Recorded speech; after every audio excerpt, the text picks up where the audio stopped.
Olá, amigos do Canal Bá, está no ar mais uma edição do nosso Pergunta e Resposta, que conta sempre com o apoio do Colégio Sinodal do Salvador, Caixa de Assistência dos Advogados do Rio Grande do Sul, ainda do portal coletiva.net. Nosso programa que é gravado aqui nos estúdios da Verbo Jurídico e vai ao ar sempre de segunda para terça-feira, 00h30, com mais 6 reprises em horários alternativos aqui pelo Canal Bá, que ele é transmitido para 19 municípios gaúchos através da NET.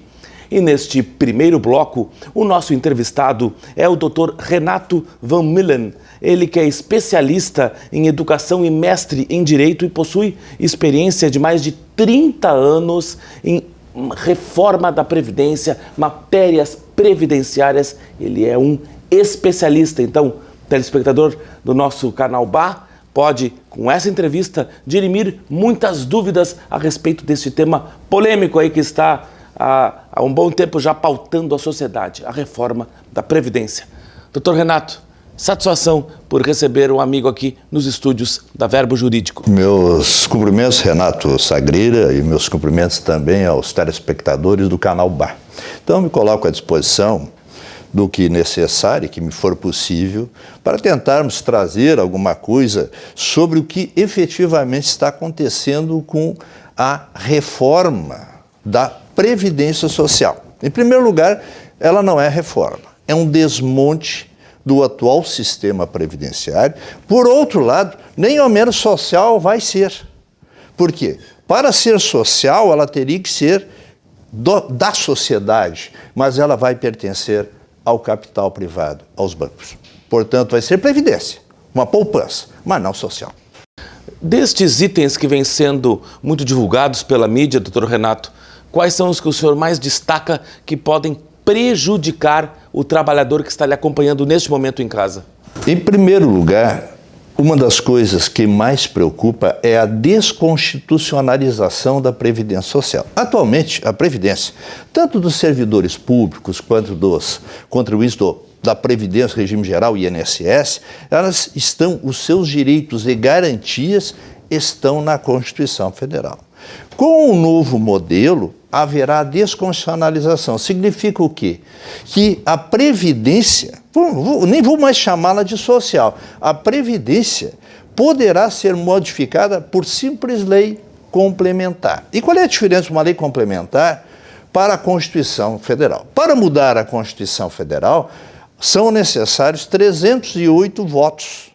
Enquanto que para uma lei complementar, bastam 257. Ou seja, a porta de acesso está sendo aberta para que possa-se entrar na Previdência, que não vai mais ser social, ela vai ser um regime de capitalização, administrada por entidades privadas bancárias. Então, a porta de acesso está sendo aberta. Por outro lado, ao tempo em que abrem as portas de acesso através de lei complementar e não mais emenda constitucional,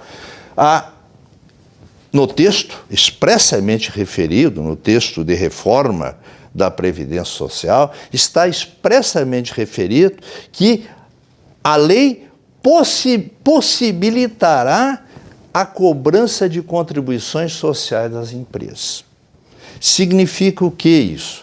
No momento que ela possibilita a cobrança de contribuições sociais das empresas no futuro não precisarão recolher sobre a folha de pagamento. É isso que se entende.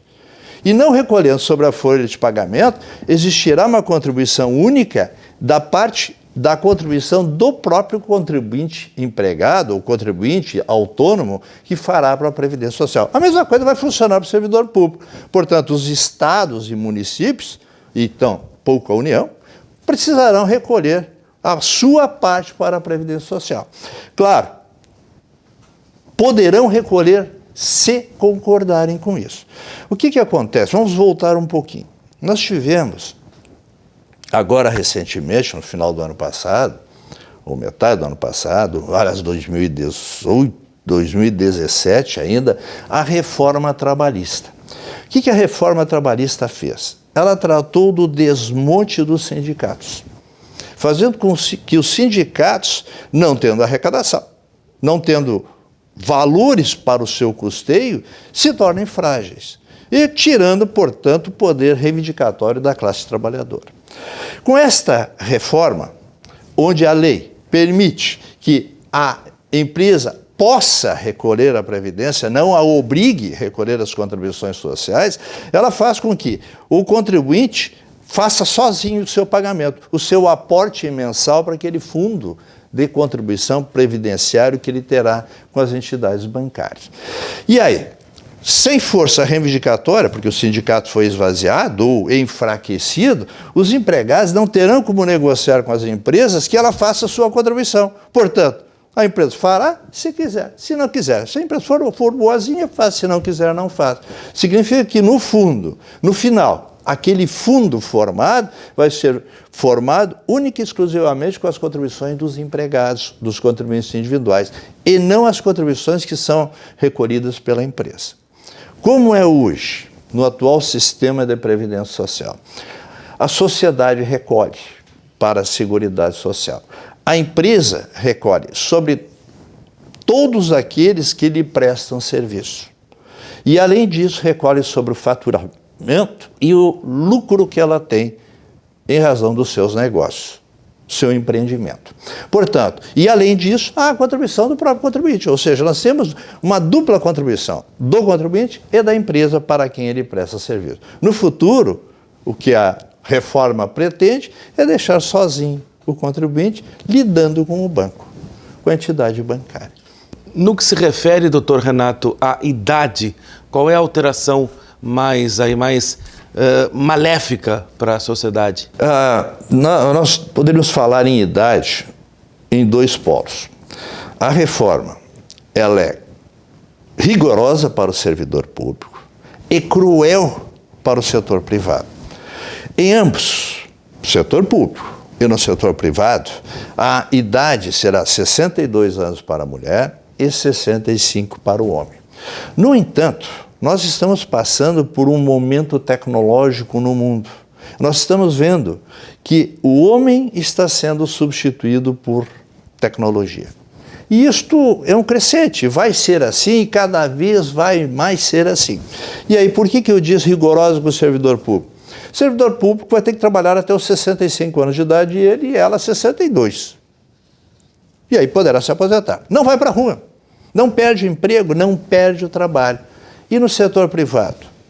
Quantos continuarão no mercado de trabalho após os 55 anos de idade? Que é uma realidade que nós já temos hoje, nesse atual momento tecnológico.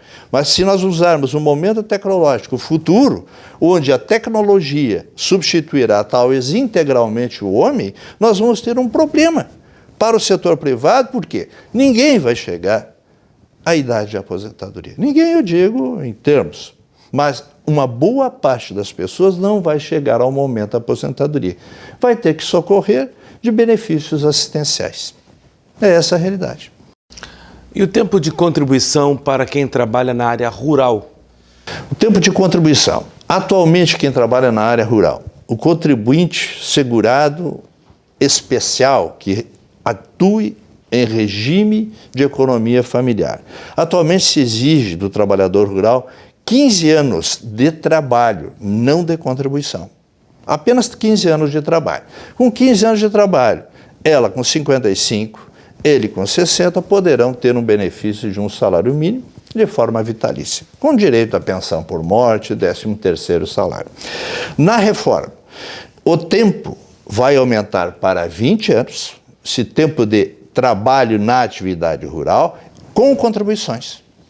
Com contribuições que serão realizadas anualmente num valor mínimo de R$600, ou uma contribuição que é feita sobre a sua produção vendida. Se a produção atingir R$600 por ano, aquele valor entrará na sua conta, ou seja, dividido por 12 meses.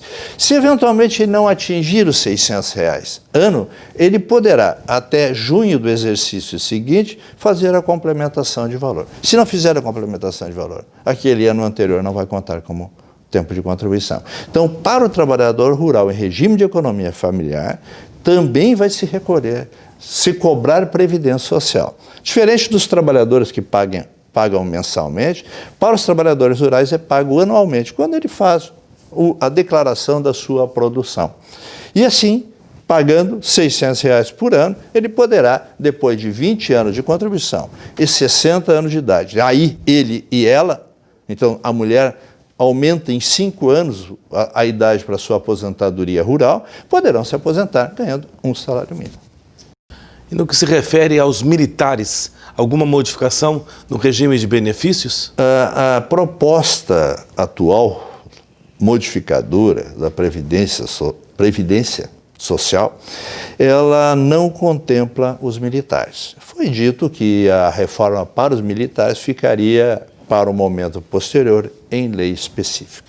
Então os militares não entram dentro desta reforma. A reforma alcança os servidores públicos e o setor privado. Servidores públicos, então civis, e alcança também os servidores públicos militares das brigadas militares, esses sim são contemplados com a reforma. Mas as Forças Armadas não entram na atual reforma. Temos 2 minutos, nos informa a produtora Bruna Breyer. Doutor Renato, com a sua experiência, o senhor acredita na aprovação desta matéria pelo Congresso Nacional? Olha, a aprovação dentro das casas legislativas é possível. Aliás, nas casas legislativas tudo é possível. Agora, com um mínimo de bom senso, com um mínimo de humanidade, os nossos parlamentares terão que fazer valer o porquê que receberam este voto de confiança do cidadão. Portanto, se agirem conscientemente, eles não votarão a favor da reforma. Na verdade, a reforma ela é antagônica em vários aspectos. Ela tem uma série de falhas que, se aprovada, depois na prática não será viável a sua utilização. Vários pontos dela a inviabilizam. Então, na verdade, é possível que votem, porque a gente nunca sabe, a gente sabe como acontece. A troca de cargos, favores que acontecem nas casas legislativas. Por hora, pode não existir um número, o quórum necessário para a votação, mas amanhã talvez tudo mude. E o assunto pode encerrar lá na área judiciária, né? Mas olha, a coisa é tão cruel que dentro da emenda há uma ressalva de que o Poder Judiciário não pode, isso está entre aspas, não pode interferir em questões consagradas pela lei. E aí? Retrocesso social total.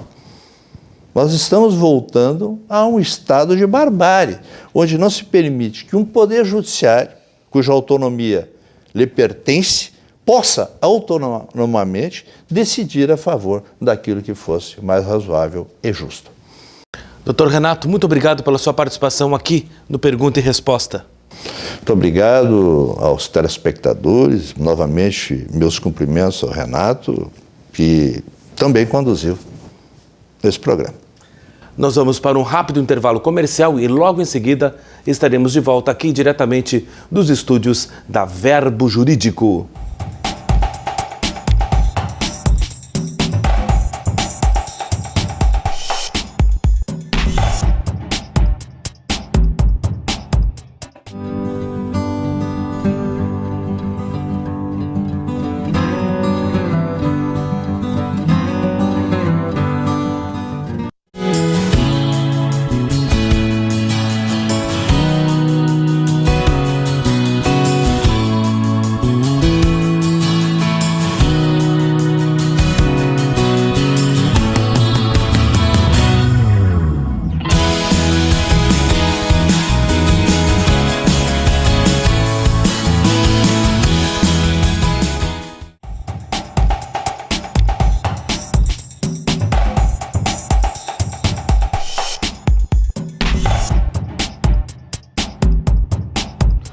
Estamos de volta com o nosso Pergunta e Resposta aqui pelo Canal Bar, sempre com o apoio da Caixa de Assistência dos Advogados do Rio Grande do Sul, Colégio Sinodal do Salvador e também do portal coletiva.com.br. Net. Canal BAC é transmitido para 19 municípios gaúchos. E neste segundo bloco, é com muita satisfação que nós vamos entrevistar o vereador de Porto Alegre, Cláudio Conceição, da bancada do Democratas. Muito obrigado por atender ao nosso convite, vereador Conceição, e estar aqui conosco nos estúdios da Verbo Jurídico. Sagreira, a honra e a alegria é toda minha de estar com vocês. A gente tem assistido alguns programas e quando o convite chegou, fiquei muito feliz de poder estar contigo nesse momento, discutindo sobre as questões da segurança, do mandato, da vida de Porto Alegre. Muito obrigado. Exatamente, porque o senhor é oriundo como inspetor de polícia, né? E acho muito importante a gente tocar nessa questão envolvendo a segurança pública na capital. No seu ponto de vista, o que pode ser aperfeiçoado, melhorar dessa situação da segurança em Porto Alegre? Olha, Sagreira, a questão da segurança ela é uma questão cotidiana, é uma questão recorrente, mas ela pode estar sempre sendo aperfeiçoada. Não há nada estanque, nada está definitivo, nós nunca vamos chegar numa situação satisfatória, né? A questão sempre está aumentando, cada vez mais a juventude está sendo inserida na criminalidade, então projetos socioeducativos são fundamentais na questão da prevenção, um olhar muito atento para a juventude, porque cada vez mais, inclusive a minha esposa é conselheira tutelar, e cada vez mais a gente encontra adolescentes numa faixa etária muito, mas muito tenra, enveredando pelo caminho da criminalidade e fazendo atrocidades, coisas que a gente se surpreende quando descobre a autoria e vê um adolescente, um menor, fazendo o crime. Então, hoje, um olhar atento para a juventude, para as crianças, ele é fundamental no sentido de barrarmos este avanço e esse investimento da criminalidade na juventude. Então, é um viés. A prevenção, a educação é fundamental. E, obviamente, que amparar, né, os policiais, questão salarial, de dignidade, estrutural, instrumentos para investigação, por mais que hoje tenhamos um investimento neste último governo, ainda é muito pouco perto do ideal, né? A gente viaja para fora do país e a gente se depara com uma estrutura muito, mas muito mesmo, satisfatória para que os policiais possam fazer um trabalho de investigação. Então eu creio que investimento na educação é fundamental para que a gente possa ter um retorno nas demandas de investigação e criminalidade. As associações comunitárias aqui em Porto Alegre, de bairros em geral, elas também procuram bastante a Câmara nesse sentido aí de debater e pedir a questão referente à segurança pública. A pauta da segurança ela é constante. A pauta da segurança ela é constante, ali na Câmara, várias demandas chegam para nós, inclusive a gente faz parte da Comissão de Direitos Humanos e Segurança, então chega para nós ali essas questões, então isso é uma necessidade, é um clamor da sociedade, e a Câmara é o lugar onde nós podemos discutir e podemos reverberar essas questões locais, porque a Câmara de Porto Alegre ela tem uma representatividade muito forte também no estado e fora dele. Vereador Conceição, é sempre bom a gente debater essa questão sobre a Guarda Municipal. Boa parte da população acredita que uma das atribuições da Guarda Municipal poderia ser o policiamento ostensivo. É bom o senhor explicar a função da Guarda Municipal, né, e como que ela pode ser aproveitada nessa questão da segurança? Olha, Sagreira, a Guarda Municipal, quando ela surgiu, ela tinha uma função e ela depois foi sendo aperfeiçoada, né? E hoje a Guarda Municipal ela também está tendo uma função não somente de guardar os patrimônios da prefeitura, escolas, prédios, praças, né? Mas também no sentido de fazer uma ronda ostensiva, a presença da viatura. É óbvio que ela não tem essa função como fim, mas como reforço ela deve e pode contribuir. E eu digo mais, a questão da segurança ela não é somente do Estado, da Brigada, da Polícia Civil, é uma função de todos nós. Todo cidadão ele tem a autoridade de dar voz de prisão. Então as pessoas acabam se esquivando, acabam não ocupando o seu lugar de protagonista na questão da segurança. Então a Guarda Municipal, ela pode, deve e tem feito isso. Mas o cidadão também, informando, porque o cidadão, ele está em todo lugar, a polícia não consegue estar em todo lugar. As câmeras que nós temos em Porto Alegre são uma boa quantidade, mas ainda não são suficientes. Então, o olhar do cidadão é o que pode nos ajudar muito. Interessante, nós tivemos uma situação em que tinha um grupo assaltando lá na Zona Norte. Muitos assaltos a pedestres e parada de ônibus. E nós nunca conseguimos chegar no fato. Mas o que aconteceu? De repente recebemos uma ligação de alguém que viu o assalto acontecer. E essa pessoa acabou seguindo os motoqueiros e com o telefone, o WhatsApp, com a comunicação, foi nos servindo de GPS. E ela foi nos monitorando e disse, não, está aqui assim. E conseguimos chegar nos criminosos. E quando chegamos lá, tinha toda a prova do crime, que eles tinham roubado as pessoas, e ficou fácil. Então, conseguimos resolver esse caso com a participação de quem? Da comunidade, das pessoas. Então, as pessoas precisam participar também junto conosco. Muito importante isso que o senhor frisou agora. Eu sei de casos de grupos de moradores que criam grupos no WhatsApp para informar uma rede, né, de como está a situação. Olha, tem um carro estranho estacionado nesse lugar. Ó, um cidadão que nós achamos assim meio estranho. Isso está funcionando. Nós começamos falando aqui sobre a questão do aprimoramento, do aperfeiçoamento da segurança, que isso nunca vai ter fim. Nós sempre podemos melhorar mais. Nós, como profissionais da segurança, sempre estamos fazendo curso, aperfeiçoando. E hoje as redes sociais, os instrumentos, né, digitais, celulares, redes sociais, estão aí para servir e muito. Então as pessoas já estão fazendo a sua parte. Porque hoje só colocar sobre os ombros do Estado é insuficiente. Nós não temos condição de ter um policial em cada rua, em cada lugar. Então, a presença da população se mobilizando, fortalecendo o trabalho, juntos, nós somos muito mais fortes e a criminalidade vai bater em retirada. Vereador Conceição, prioridades do seu mandato no Parlamento Municipal? Com certeza, a prioridade do meu mandato é ser uma voz dos agentes da segurança pública. É de lá que eu venho, vereador estou, mas policial eu sou. São 25 anos de profissão. Vivenciei as agruras de fazer polícia num estado onde o salário é parcelado, onde os policiais não têm a dignidade, e isso, graças a Deus, hoje tem mudado, mas ainda hoje tem um resquício de que o bandido ainda é vítima e o policial ainda é um opressor. E isso hoje tem mudado. E nós, ocupando esse espaço na Câmara de Vereadores, no Estado, a gente pode fazer com que a força e a dignidade do trabalhador da segurança pública possa ser respaldada. E é para isso que a gente está trabalhando, para ser a voz dos agentes da segurança pública e, obviamente, trabalhar nas questões sociais que a gente pode também, junto com a comunidade, fazer com que essa sangria da insegurança possa ser estancada. Temos 2 minutos, nos informa a nossa produtora Bruna Breyer.